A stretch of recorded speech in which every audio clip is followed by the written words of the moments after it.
আবারও দেশের ফুটবল মাটিতে উন্মাদনায় মেতে ওঠার অপেক্ষায় বাংলাদেশের ফুটবল সমর্থকরা। সামনে সিঙ্গাপুরের বিপক্ষে এএফসি এশিয়ান কাপ বাছাই পর্বের গুরুত্বপূর্ণ ম্যাচ। তার আগে আগামী বুধবার বাংলাদেশ দল ভুটানের বিপক্ষে একটি প্রস্তুতি ম্যাচ খেলতে যাচ্ছে। এই ম্যাচকে সামনে রেখে আজ জাতীয় স্টেডিয়ামে অনুশীলনে নামছে জামাল ভুঁইয়ার দল। আজকে অনুশীলনে সবার চোখ ছিল বিশেষ একজনের দিকে, ইংলিশ লিগে খেলা বাংলাদেশি এক ফুটবলার হামজা চৌধুরীর দিকে। দুপুর গড়াতে না গড়াতে স্টেডিয়ামে বীর জওয়ান হাজারো দর্শক।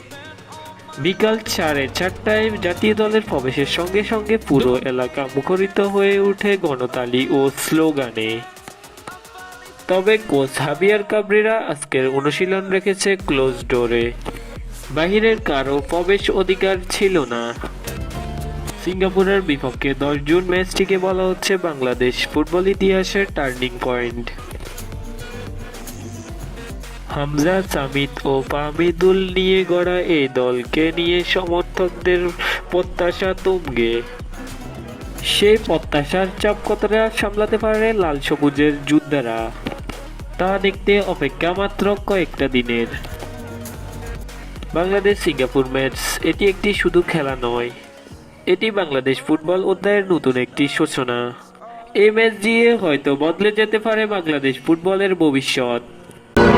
Exaggerated, that's what you assume. The story's over now, I must come